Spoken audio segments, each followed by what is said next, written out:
परम मंगलमय भगवान नाम परात्पर पर ब्रह्म परम पिता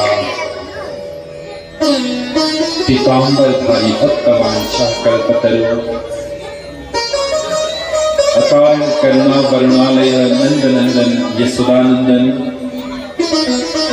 इस सृष्टि का नियंता जगत आधार उन्हीं भगवान बाल कृष्ण को ये शब्दमय विग्रह श्रीमद् भागवत महापुराण अंतर्गत जो पावन पुण्य पवित्र धरामा जो पुण्य पवित्र राम हजर हमें उन्हें पूर्ण परमात्मा भगवान श्री हरि नारायण को सानिध्यतालय स्वीकार कर दे उन्हें भागवत महापुराण को शरणागति स्वीकार कर दे इस पावन श्री धाम वृंदावन में दिव्य ज्योति परिवार द्वारा समायोजित सप्ताह व्यापी ज्ञान यज्ञ में अवगाम हंगर डुबुल की लगाऊ न भनेरा हजर हम समुपस्थित रह सकेगा सर्वप्रथम इस मंडप में आवाहित स्थापित पूजित देवी देवता को चरण कमल में कोटि नमन अर्पण बंदन कर रही इसे गरी इस सप्ताह व्यापी ज्ञान यज्ञ में कुनै प्रकार को व्यवधान न होश भन्न का निमित्त गणपति आसन में वर्णित बनेर तत् आसन में सुशोभित रहनु हुने श्रद्धेय भूदेव प्रति नमन अर्पण बंदन गर्दै यसै गरी श्रीमद् भागवत महापुराण को यो संस्कृतमय ग्रंथलाई संस्कृतमय पाठ गरेर सर्व जन हिताय सर्व जन सुखाय का साथ प्रारंभ बने को यज्ञलाई सफलता को तत् सोपान सम्मन्येर जाना तत्पर बंदिनों सुख स्वरूप भूदेव को चरण कमल में कुछ नमन अर्पण बंदन कर दे इसै गरी इस यज्ञ में पाठक जापक होता आदि कार्य में वर्णित बनेरा तब तब कार्यालय अंगीकार करने होने स्वीकार करने होने पूजनीय संपूर्ण विद्वत समाज को चरण वंदना कर दे साथ ही साथ इस ज्ञान यज्ञ में भागवत रूपी कल्प वृक्षलाई श्रवण गर्दा या गराउदा में कुनै प्रकार को व्यवधान न होश भन्न का निमित्त संगीत रूपी टेवा द्वारा सहायता पुर्याउनु हुने मेरा कला र गला का धनी संगीतज्ञ विद्वत समाज श्रोता र वक्ता को दुरीलाई नजदीकी में परिणित गर्न सर्व सामर्थ्य ध्वनि प्रसारण का प्रिय अनुज यसै गरी संपूर्ण ग्रामवासी को प्रतिनिधित्व स्वीकार गरेर मुख्य कर्ता को आसन में आसीन रहन हुने इस यज्ञ का मुख्य कर्ता साथ ही साथ दिव्य ज्योति परिवार का संपूर्ण सदस्य हजर बुआ हजरामा आमा बाबा यथा यथा नाता गोता में पद्म होने सकल इष्ट मित्र बंधु बांधव साथ ही साथ इस पावन श्री धाम वृंदावन में समुपस्थित रहन होने विद्वत समाज ब्राह्मण समाज साथ ही यहाँ बाट पठाइएको निमन्त्रणालाई सहसा हृदयाङ्गम गरेर इस भागवती गंगा में अवगामन गर्न आफ्नो व्यस्त समयबाट पनि समय निकालेर तत् ज्ञानलाई आर्जन गर्न भनेर यस वृन्दावन में पाल्नु हुने भक्तिमयी ममतामयी आमा दिदी बहिनी भाव र संस्कार का दाता सत्मार्ग का प्रदर्शक पिता दाजुभाइ एवं भविष्य का कर्णधार सासाना भाई बहनीहरू प्रति आज द्वितीय दिवस को यो प्रातकालीन पावन बेलामा यस व्यासासन को गरिमा यस व्यासासन को मर्यादालाई यथोचित राख्दै हजुरहरू प्रति जय श्री राधे समादरणीय समुपस्थित धर्मानुरागी सज्जन रे, बड़े भाग मानुष तन पावा, सुर दुर्लभ सद ग्रंथ ही गावा।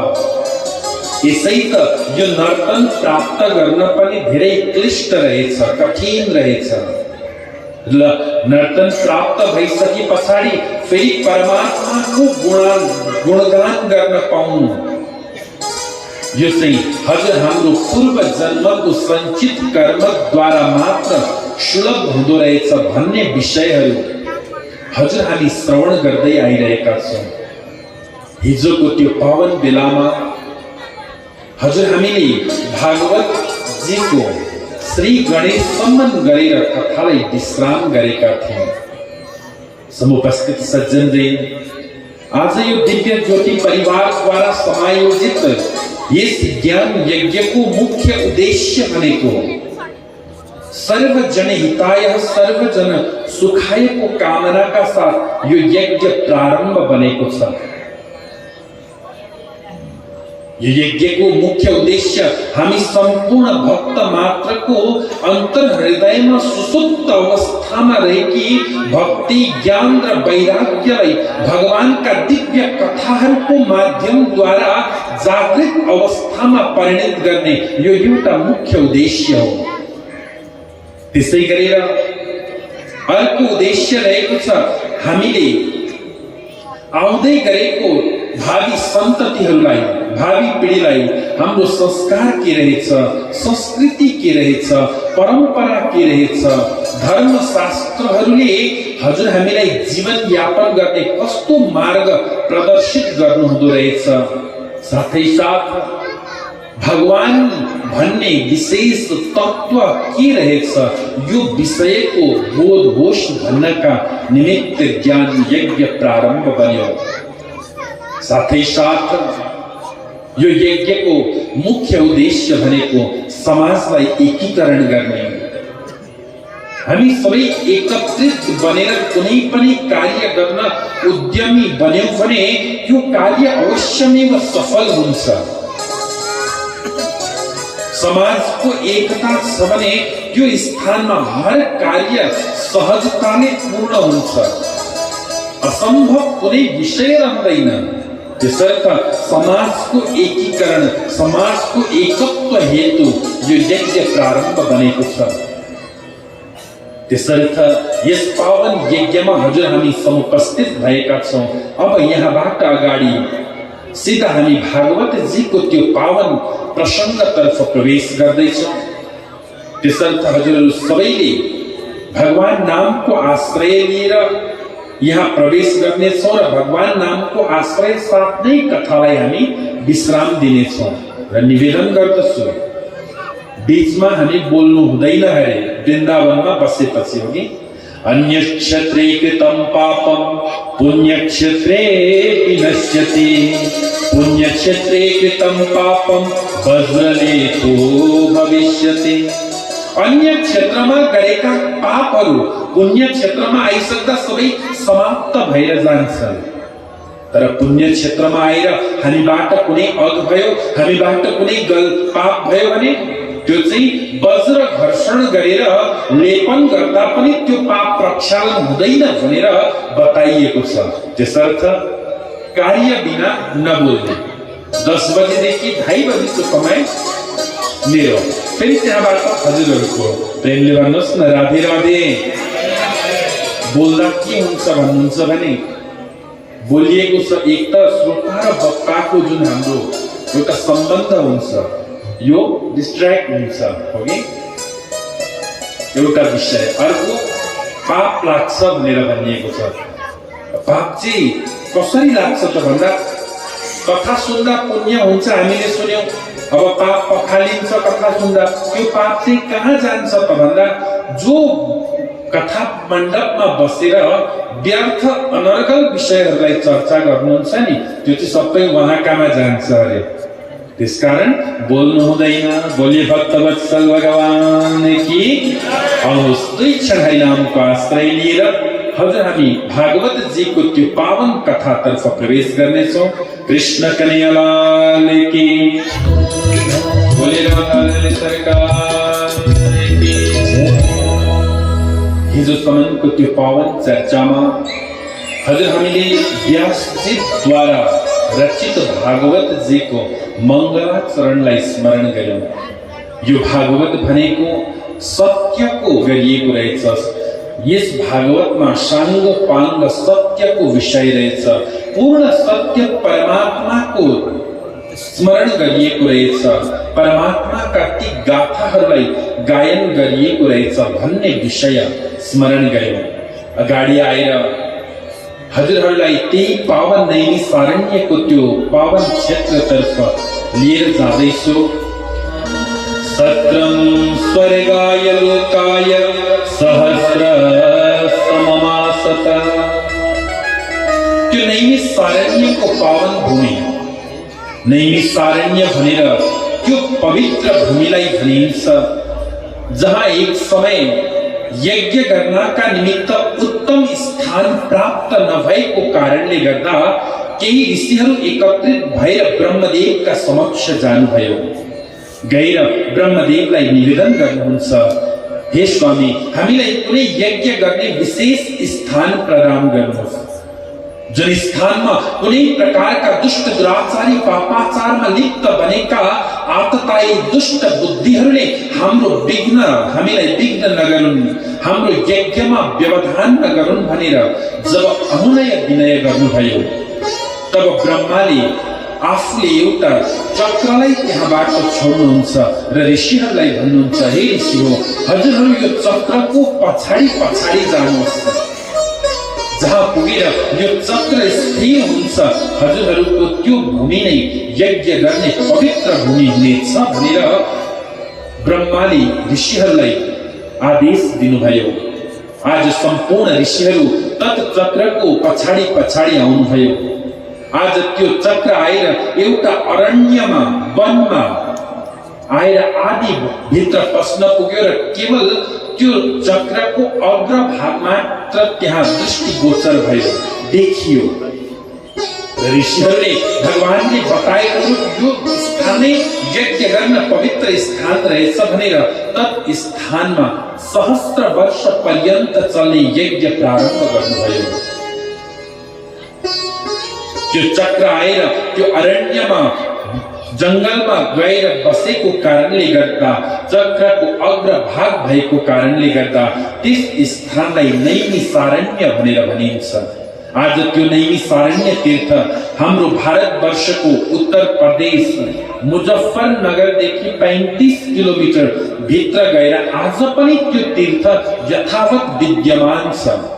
जुन स्थानमा सूतजी महाराजले सौनक आदि 88,000 ऋषिहरूलाई दिव्य ज्ञान गंगामा अवगाहन गराउनु भएको थियो, विविध शंकाहरूलाई समाधान गराउनु भएको थियो, त्यो पवित्र भूमिमा म हजुरहरूलाई ध्यान केन्द्रित गराउन चाहन्छु। समुपस्थित सज्जनवृन्द, त्यहाँ व्यासजीका परम शिष्य सूतजी महाराज ले गएर सौनक आदि ऋषिहरूलाई कथा चर्चा ज्ञान उपदेश गरेको चर्चाहरू विविध पुराणहरूमा गायन गरिएको छ। एक समय आनन्दपूर्वक सौनक आदि ऋषिहरू एकत्रित हुनुहुन्थ्यो। सूतजी महाराजलाई उच्चासनमा आसीन गराइएको थियो। त्यही समय सौनकजी महाराजले सम्पूर्ण 88,000 ऋषिहरूको प्रतिनिधि बनेर सूतजी महाराजलाई निवेदन गर्नुभयो, केही प्रश्नहरू सोध्नुभयो। जुन प्रश्नहरूको उत्तर दिएकै यो भागवतको साङ्गो पाङ्ग कथा छ। ती प्रश्नहरू के छन् त भन्दा 6वटा प्रश्न भागवतजीमा प्रश्न गरिएको छ। किम श्रेय शास्त्र सारक स्ववतार प्रयोजनम किम कर्म केवतारश्च धर्मकम शरणं गता। पहिलो प्रश्न, किम श्रेय, मनुष्यको कल्याणको कार्य के हो, के गर्नाले मनुष्यको कल्याण हुन्छ, मुख्य श्रेयको साधन हजुरले हामीलाई बताइदिनु पर्यो भन्नुभयो। त्यसै गरेर अर्को प्रश्न गर्नुहुन्छ, शास्त्र सारक हाम्रा धेरै शास्त्रहरू छन्। यी सम्पूर्ण शास्त्रहरूको निचोड, सम्पूर्ण शास्त्रहरूलाई मन्थन गरेर त्यो शास्त्रद्वारा निक्लिएको नवनीत रूपी ज्ञान चाहिँ के हो, यो पनि हामी जान्न चाहन्छौँ। जीव मात्रले गर्नुपर्ने परम कर्तव्य र श्रवण गर्ने योग्य शास्त्रको विषयमा सोध्नुभयो। यो पनि हजुरले बताइदिनुहोस् कि परमात्माले देवकी र वसुदेवको गर्भबाट जन्म स्वीकार गर्नुको मुख्य प्रयोजन के थियो? भगवानले विविध अवतारहरू धारण गरेको हामीले श्रवण गरेका छौँ। कविहरूले धेरै वर्णन गर्नु भएको छ। यी भगवानका अवतार सम्बन्धित कथाहरूको महत्व के छ? के कारणले गर्दा जन्म मरणदेखि परे परमात्माले जन्म स्वीकार गर्नु पर्यो? यो विषय पनि हामी जान्न चाहन्छौँ। साथै भगवानले कति अवतारहरू स्वीकार गर्नु भएको छ? हे गुरुवर, यो पनि हामीलाई बताइदिनुहोस्। साथै साथ ब्रूहि योगेश्वरे कृष्णे ब्रह्मण्ये धर्मवर्मणि स्वां काष्ठामधुनोपेते धर्मः कं शरणं गतः। जब द्वापरमा मेरो परमात्मा कृष्णले जन्म स्वीकार गर्नुभयो, भगवानले आएर विविध लीलाहरू गर्नुभयो। जब भगवानले लीलालाई स्मरण गरेर आफ्नो स्वधाम जानुभयो, त्यस समयमा धर्म कम शरणं गतः, धर्म कसको शरणमा गयो यो पनि हामी जान्न चाहन्छौँ भनेर आज सुतजी महाराजलाई सौनक आदि 88,000 ऋषिहरूले निवेदन गर्नुहुन्छ। सज्जनले आज ऋषि प्रसन्न हुनुभयो। सुतजी महाराज कसैले प्रश्नकर्ताले इच्छा आकांक्षा राख्यो कुनै नूतन ज्ञान प्राप्तिका निमित्त उसको मन तत् ज्ञानलाई प्राप्ति गर्ने इच्छा जागरुक बन्यो भने गुरु सदैव प्रसन्न हुनुहुन्छ। किनभने गुरुद्वारा प्रदत्त ज्ञानलाई अनुकरण गरेर यो दुष्यद समुद्रलाई पनि शिष्यले सहजताले पार तर्न सक्छ। ज्ञानको महत्व त्यति छ। यो सुनेर सुतजी महाराज भन्नुहुन्छ, हे ऋषि हो, हजुरहरू ध्यानपूर्वक श्रवण गर्नुहोस्।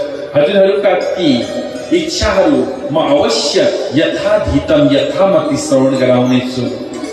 कृष्ण भक्ति परम श्रेय शास्त्र सारश्च सैव हि प्रयोजनं सतो रक्षा कर्म सृष्ट्यादि लक्षणम्।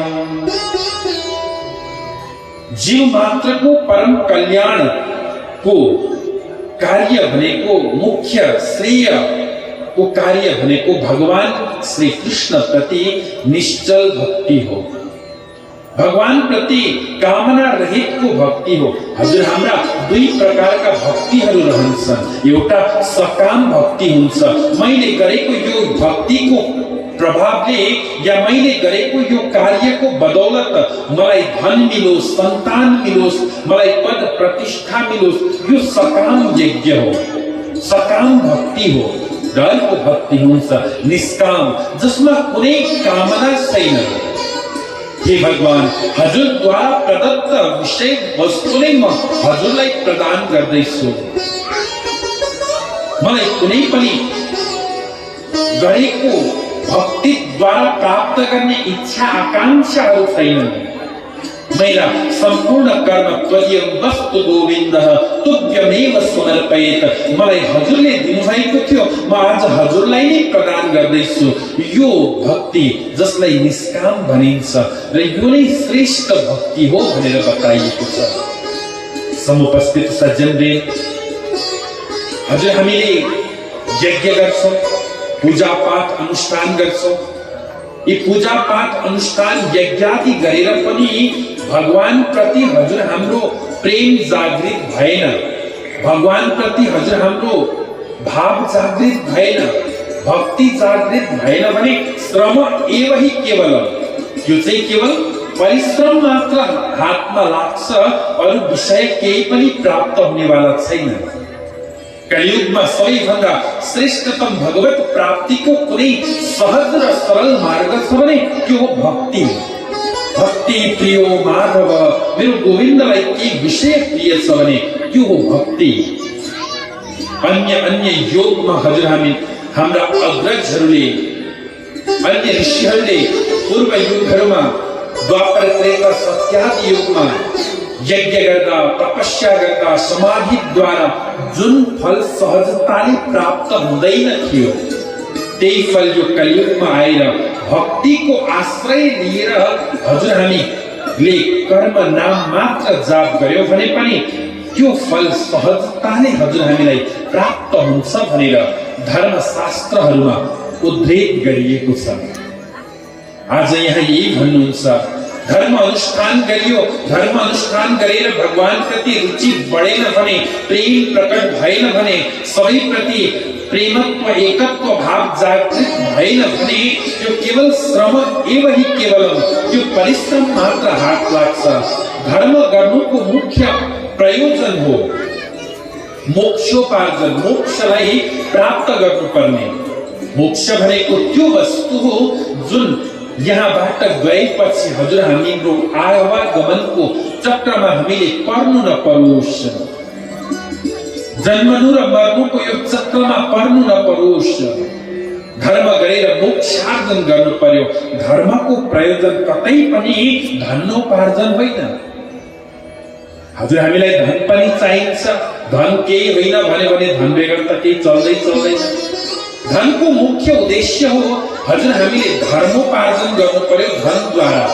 केवल विषय सुख होइन, विषय सुख त अनेक प्रकारका अन्य जीवहरूले पनि, कीट पतंग पशु पक्षीले पनि विषय सुख स्वतः प्राप्त गरिरहेका छन्।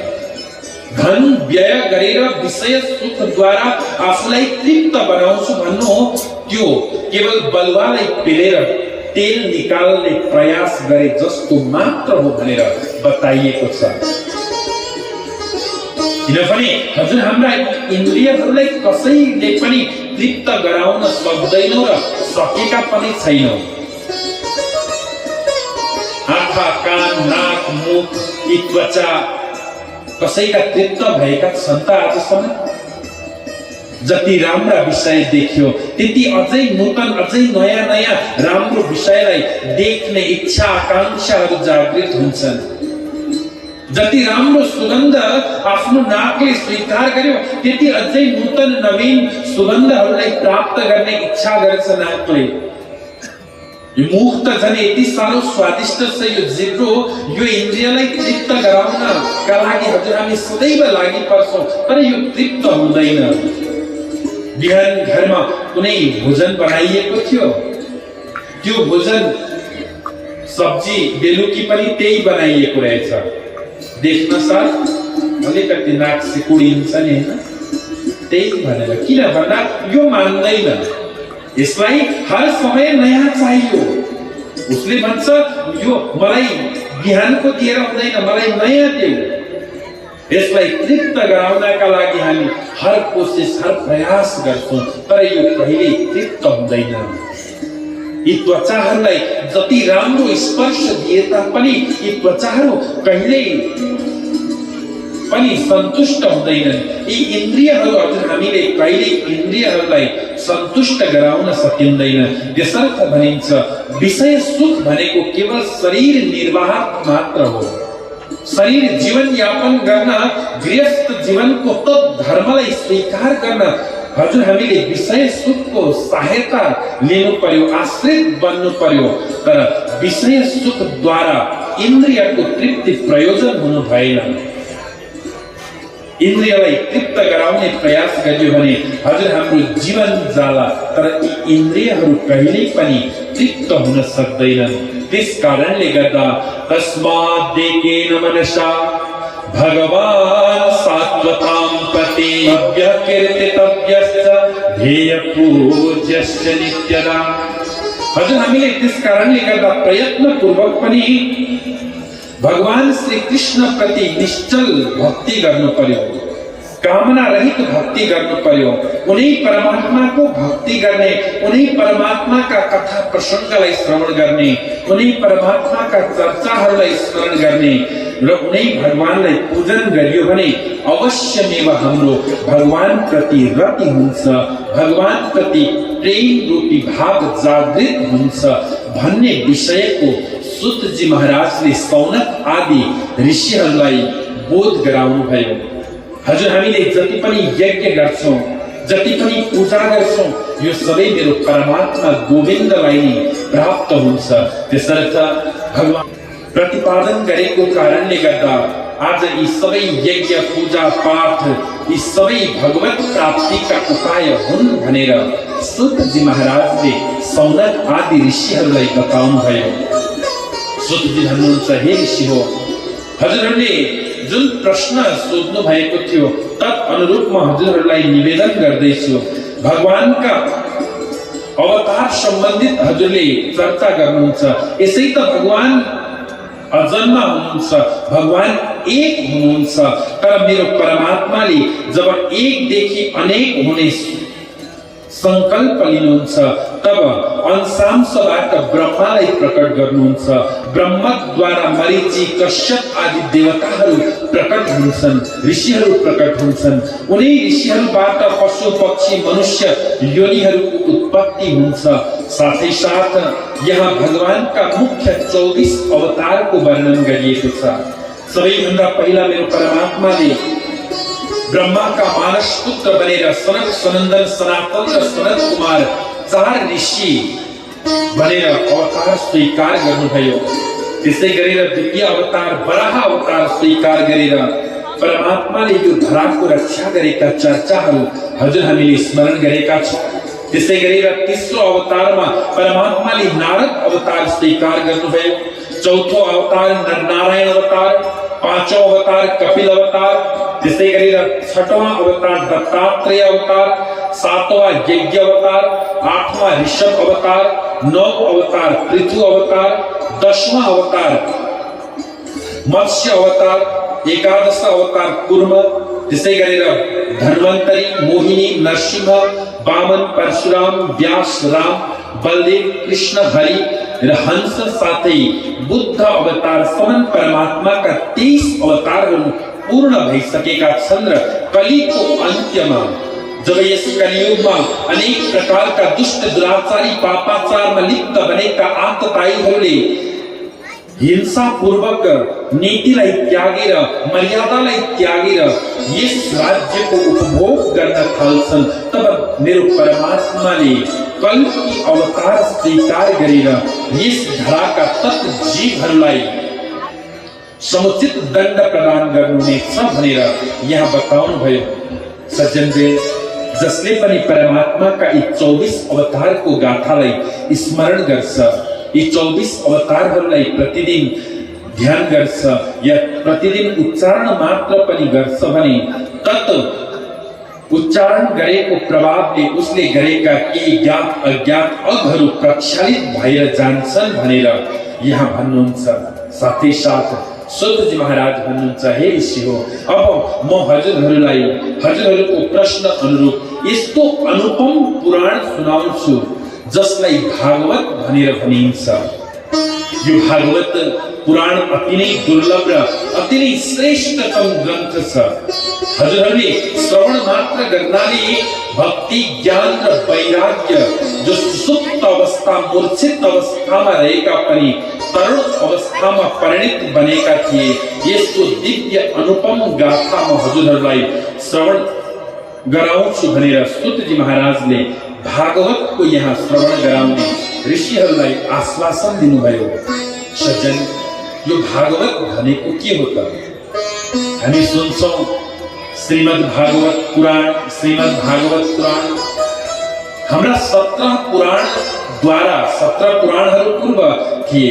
त्यसमा पनि व्यासजीको असन्तोषको कारणले गर्दा नारदजी द्वारा प्रदत्त ज्ञानलाई अनुकरण गरेर सम्पूर्ण शास्त्रहरूको निचोड सार यो 18वां पुराण बन्यो। हाम्रा जम्मा 54 पुराण छन्। 18 पुराण भए 18 उपपुराण छन्, त्यसै गरेर औपपुराण 18 छन्।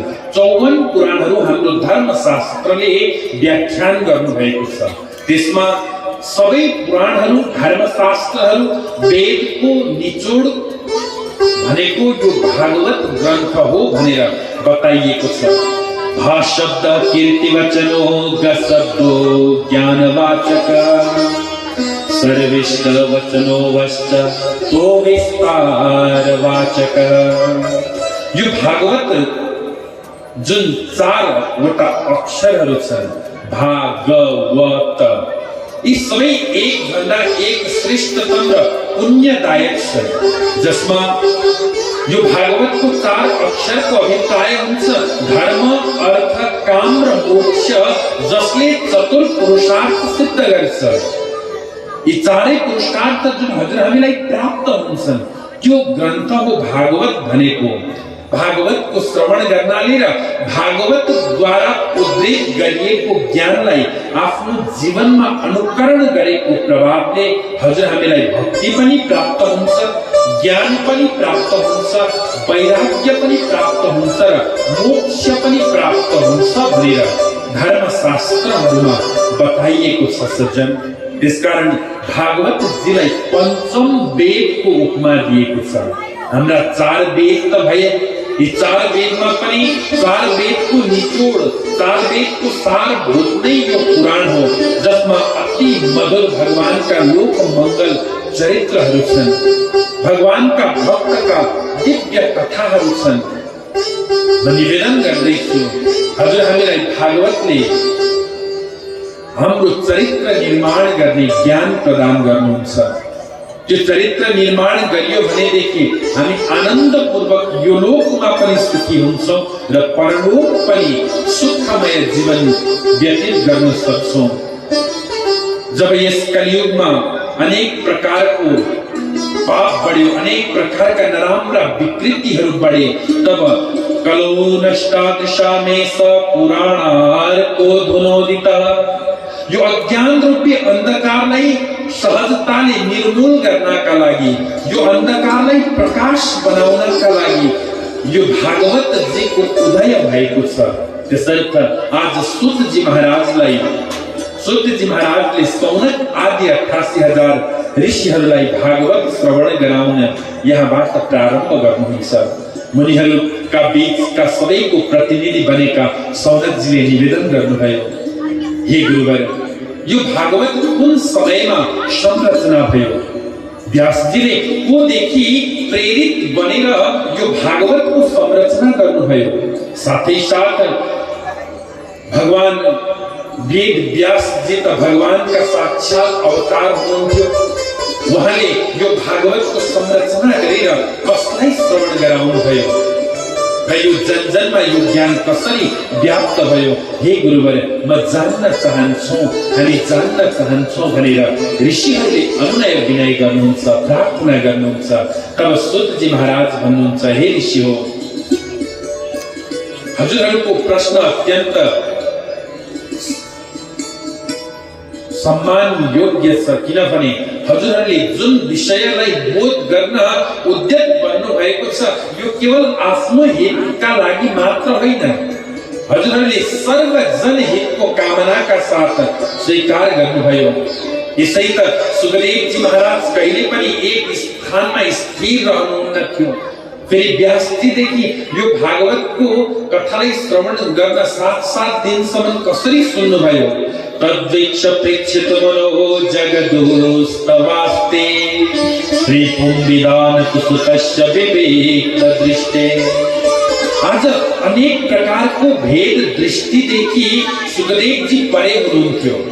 जब सुखदेवजी महाराजको जन्म भयो, 12 वर्ष पर्यन्त मातृको गर्भमा, आमाको गर्भमा रहेर जब जन्मनु भयो, तब नाल छेदन जुन बालकको भएको छ, सीधा जंगलतर्फ जानु, पिता पछाडि पछाडि बुलाउँदै जानुभयो, अरे पुत्र भन्दै। तर सुखदेवले पछाडि फर्किएर हेर्नु भएन, अगाडि नै बढिरहनुभयो। मानव यस्तो प्रतीत भइरहेको छ त्यहाँ रहेका अन्य वृक्ष लता गुल्महरूले आज व्यासजीलाई उत्तर दिँदैछन्, हे व्यास, यो पुत्र हजुरको मात्र होइन, यो त सम्पूर्ण लोक मङ्गलका लागि उत्पन्न बनेको हजुरको पुत्र हो, यो हाम्रो पनि पुत्र हो। सबैले यो भावमा व्यासजीलाई सम्झाउन थाले। व्यास जाँदै हुनुहुन्थ्यो पुत्र पुकार्दै। अगाडि कि एउटा सुन्दर सरोवरमा स्त्रीहरू स्नान गरिरहेका थिए।